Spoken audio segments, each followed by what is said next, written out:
होशे से कांडे का सफर 30 मिनट का है और दिन की रोशनी में ये सफर अब दिखाता हूँ कि रात के वक्त हम कहां से गुजर गए हैं।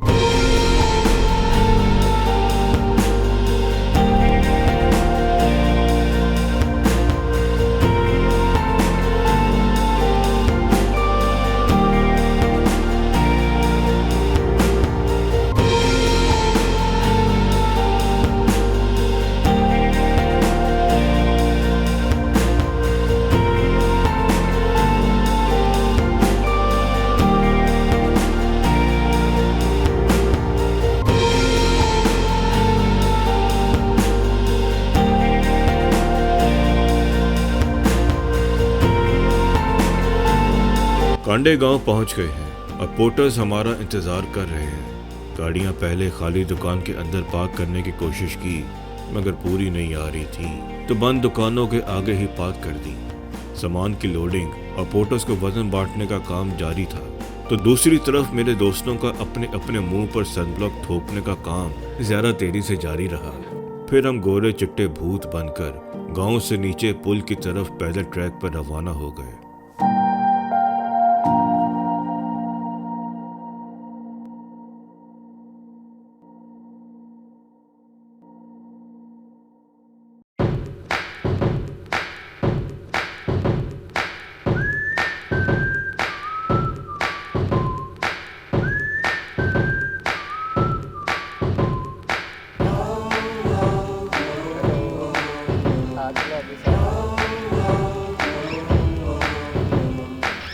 नगमा वैली का ट्रैक शुरू हुआ और रोड से नीचे उतर कर पहला मंजर ही इस ट्रैक की टफनेस का अंदाज़ा दे रहा है। हमारे सामने एक काफ़ी लंबा और ख़तरनाक लकड़ी का पुल है जिसको पार करके नगमा वैली ट्रैक की शुरुआत होनी है। पुल के नीचे बहुत तेज़ दरियाए होशे बह रहा है जिसकी तरफ अगर थोड़ा गौर से देख लिया तो पुल पार करना मुश्किल हो जाएगा।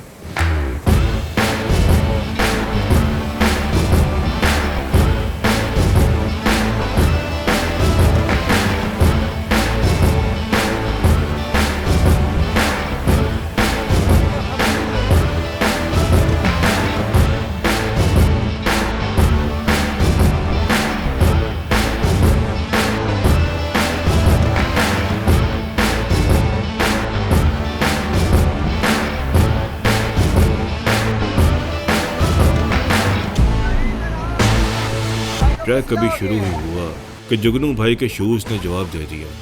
पुल क्रॉस करके थोड़ा आगे रुके तो एक पोर्टर मेरा बैग लिए गुजर रहा था जिसमें मेरी सैंडल थी। वही जुगनू भाई को देखकर उनका सफर आसान बना दिया।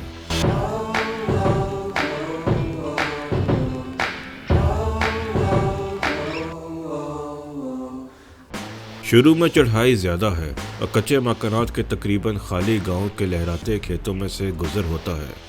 गांव के आखिर में एक लकड़ी का दरवाजा खोलकर आप नगमा वैली के खूबसूरत मगर दुश्वार गुजार ट्रैक पर गामजन हो जाते हैं। कांडे गांव से नगमा वैली का टोटल ट्रैक तकरीबन 9.5 किलोमीटर है जिसमें 90% चढ़ाई है। इस ट्रैक पर बस आपने छोटे छोटे कदम उठाते ऊपर चलते जाना है और पीछे मुड़कर सिर्फ ये देखना है कि थोड़ा थोड़ा करके आप कितनी दूर और ऊंचाई पर आ गए हैं। पॉजिटिविटी और कायम मकसद आपको मंजिल पर पहुंचा ही देता है।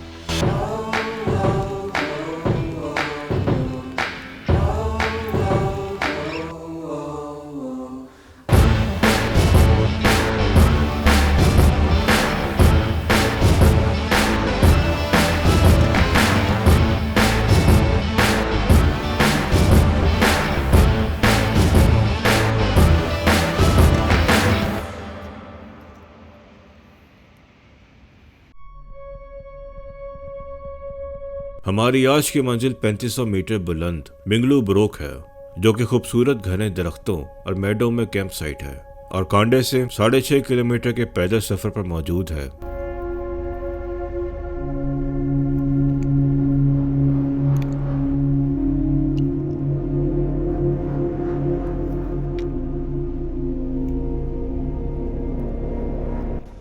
ट्रैक की सूरत हाल कुछ यूं है कि कहीं बहुत स्टीप चढ़ाई है तो कहीं पुराने घने दरख्तों के ठंडे साए, कहीं छांव के लिए तरसना है तो कहीं फूलों के बागों में भटक जाना है। कभी तेज नालों पर बने छोटे कच्चे लकड़ी के पुल पार करने हैं तो कभी सिर्फ बड़े बड़े पत्थरों पर से चढ़ते जाना है।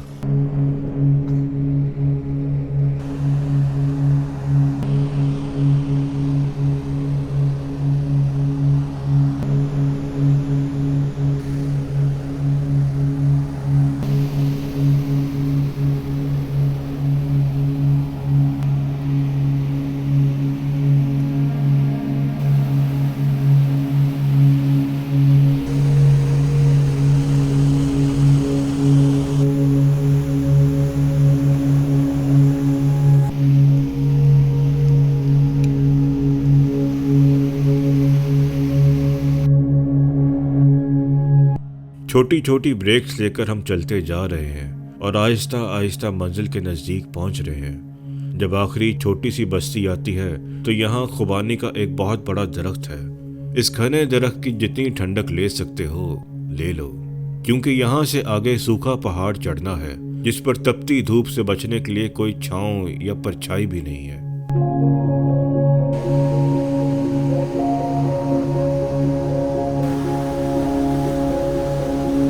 इस चढ़ाई पर कुछ पॉइंट ऐसे भी आते हैं जहां गहरी खाई के साथ ट्रैक पर एक पांव रखने की जगह ही होती है और दिल में ख्याल जरूर आएगा कि वड़ गए भाई, मैं कित्थे आ गया।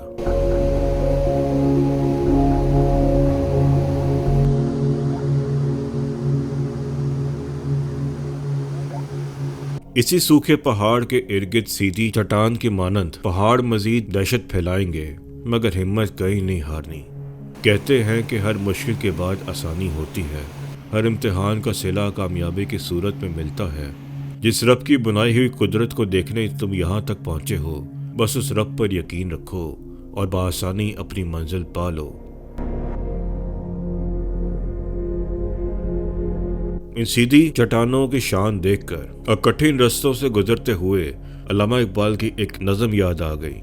फरमाते हैं,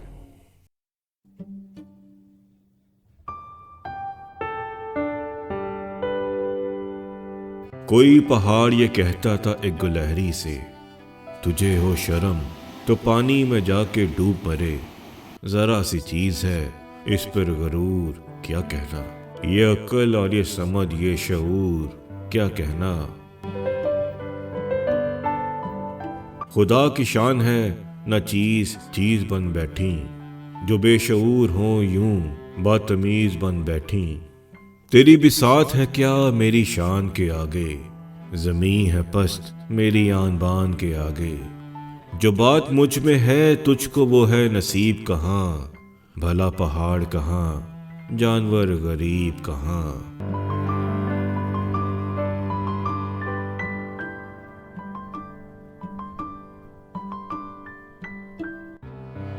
कहा ये सुन के गुलहरी ने मुंह संभाल जरा, ये कच्ची बातें हैं दिल से इन्हें निकाल जरा।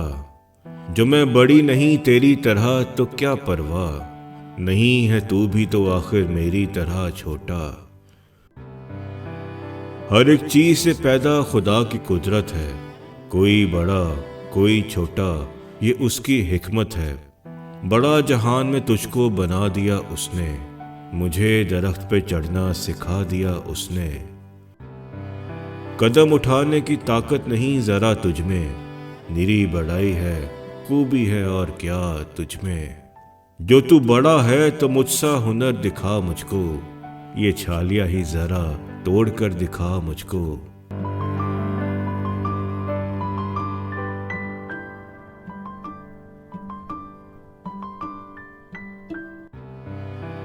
नहीं है चीज निकम्मी कोई जमाने में, कोई बुरा नहीं कुदरत के कारखाने में, कोई बुरा नहीं कुदरत के कारखाने में।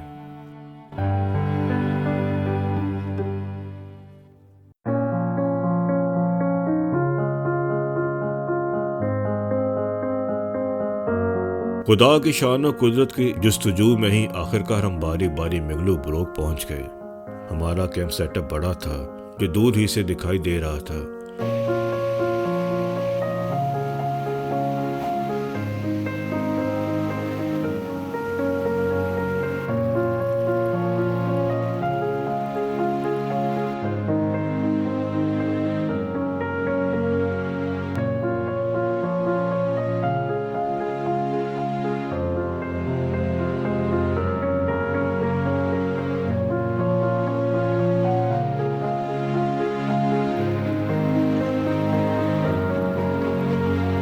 कैंप पहुंचे तो नज़ीर ने सूप, नूडल्स और कहवा तैयार रखा हुआ था, क्योंकि नज़ीर को इंस्ट्रक्शन थी कि खाना और ये सारे लवाजमात तैयार रखने हैं, इसलिए वो पहले ही पहुंच गया था। इस दफ़ा हमारी कैंपिंग बहुत लेविश थी और होटल से ज़्यादा कैंपिंग पर खर्चा था। कैंप पहुंचकर मैट्रेस बाहर ही बिछाकर कुछ देर आराम किया और मिंगलू के खूबसूरत नज़ारों को अपने अंदर समाने लगे। खाना वगैरह खाकर रात तक इस जगह का खूब एंजॉय करते रहे।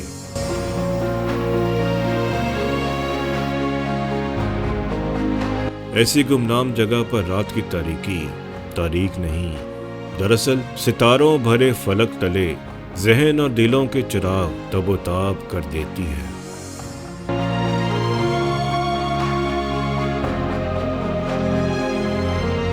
मैं परवेज इकबाल का बेटा यूसुफ, और सुना है कि उनसे मुलाकात होगी, अगर हो गई तो बड़ी बात होगी। मेरे अश्क जिस शब के दामन में होंगे, यकीनन वो तारों भरी रात होगी।